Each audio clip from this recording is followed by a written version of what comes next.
Hey everybody, Tyler here with Career Builder HQ. I'm a former recruiter and I'm going to go through a couple of different tips, 7 to be specific, for your next graduate school or MBA interview. Now, a couple of things to note. I've done a wide range of mock interviews for grad school programs and I see a couple of different themes. So these 7 tips behind me, I'm going to break down and make it about as quick as I can. So first up is why. So the why question could potentially be asked in 2 or 3 different ways. Why this school? Why this program? Anything along those lines. So the idea here is you need to be able to explain what the school offers you, why they're unique. Don't give something generic like, oh, they're really innovative and it seems like an awesome campus. That doesn't really help much. You want to focus on specific things from that school. What do they do differently? What's so special about this MBA program compared to all of the others out there? Next up is, why do you want this degree? What is it going to do for you? What can an MBA do that a bachelor's can't? The idea here is you're focusing on continuing your education, learning more, and enhancing your skill set for what? And you basically want to highlight that. Show them that you're forward thinking. Schools are going to try to get to know a little bit about you, but they also want to make sure that you're motivated enough to finish the program. You finish the program, you make money for them. So that's kind of a general idea. Now, next up is intro. So you need a healthy introduction. I have another video, which I'll link in the description, which walks through the basics of tell me about yourself. But the idea here is you have 2 choices, or several others, but the 2 I recommend would be past, present, future, or 3 categories: professional, personal, and then education. So for these types of interviews, I think the second one is better. This is where you highlight your education, usually first because it's the most relevant. What type of degree do you have? Is your GPA high enough to feel like it's worth noting? Any relevant school studies or classes that you took? You can also then go into professional experience. Maybe there's any types of projects you want to highlight. And then finish off, you can also provide a couple of personal notes about you. This is also a great segue into if you want to join any of the clubs that they have at the school. So that's really the basics for that. Now, the next one is lead or impact. So have you led a team, a project? It's not expected that you're going to go in with 10 years of management experience, but if you can highlight where maybe in your undergraduate degree, you led a team on a specific project, or maybe you've done volunteer work, or maybe you have actual management experience. If you have it in any capacity, make sure to highlight it. Now, next up is being self-aware. So self-awareness, there's a couple of elements to this. First, avoid trying to push blame or faults on others. That may sound obvious, but in the past when I've asked people questions like, tell me about a recent failure of yours, they'll walk through a group project and then push the blame on the group.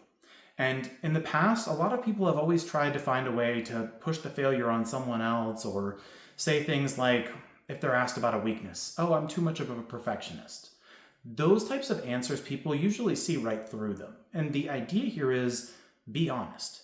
Don't focus on things that would immediately make you get kicked out. So the idea is look at the description. What does someone from an MBA program usually do for work? What is the description of this program? Those are the strengths you want to highlight in yourself. And they're also weaknesses you want to avoid.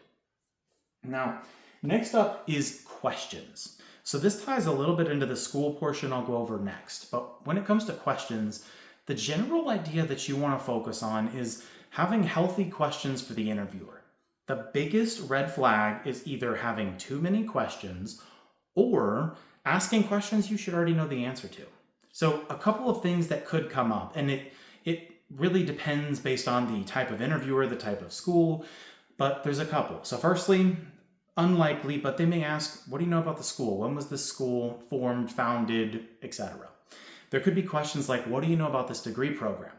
There could also be questions about what types of clubs do you think you're interested in, or anything specific that they want to ask you. But with those questions come questions you need to ask them. So for example, you may ask about specific clubs, like if they've joined any of them, if you're interviewing with someone who graduated recently, or maybe you need to focus on kind of putting some of those questions back to them. So You've answered why you like the school, but maybe you want to ask them why they like the school. Maybe you want to ask them more detailed questions, but again, the focus is avoid anything that you can go to Google and find an answer for. Now, next up, we have two final options. So we have school. So this is knowing about the school. It's usually good to have researched some of the clubs to be able to explain why you want to go to this school specifically. So the idea is have a good understanding of the school, what clubs they offer. It's usually good to at least read through the homepage, and then the homepage for your degree. Look at maybe a couple of other degrees unique to the school, and then try to find any relevant accomplishments from that school within the last few years. Again, you just want to have a healthy understanding so that if they ask you anything about the school or anything else, you can bring it up. And if they don't, it gives you something to bring up during the interview to show you did your research. Now, last up is confidence. So the idea here is you want to walk the line between confidence and arrogance. So you want to focus on the value you bring without putting others down or acting like you're the best student that they're ever going to see. So it's okay to talk about your accomplishments and achievements and, in a sense, brag about yourself, but you need to avoid getting to a point where all you could talk about is you, your accomplishments, and why you're amazing. So at the end of the day, the focus is just practice. Make sure you're saying these things out loud. Make sure that you're dressed for the occasion if it's a video call. Make sure that you're comfortable answering a wide range of questions and thinking on the spot. And then from there, everything usually happens pretty naturally. So I hope this was helpful. If you have any questions, drop them in the comment box below, and I'll see you all in the next video.